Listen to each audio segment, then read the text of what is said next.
ஓம் முருகா சரணம். வாழ்க வளமுடன். வெற்றிவேல் முருகனுக்கு அரோகரா. இன்றைய நாள் இனிய நாளாக அமைய எல்லாம் வல்ல அப்பன் முருகனின் அருள் எல்லோருக்கும் கிடைக்கப் பெறுக. நாம் வாழும் வாழ்க்கையில் அவரவர் தேவைகளை பூர்த்தி செய்யவே அவரவர்கள் போராடுகிறார்கள். அடுத்தவர்கள் தேவைகளை அறிந்து பூர்த்தி செய்யும் உள்ளம் உடையவர்கள் இறைவன் அவதாரமாவார் என்று ஆன்மீகம் அருளுகின்றது.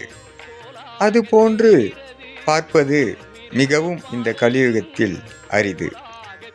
ஆனால் நாம் பழகும் சில உள்ளம் உடையவர்கள் அதுபோன்று இருக்கிறார்கள்.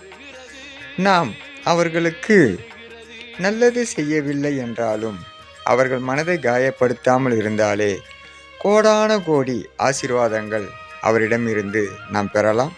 இறைவனிடமிருந்து பெறுவது போல். ஓம் முருகா சரணம். முருகனின் மகன் ரவி முருகன்.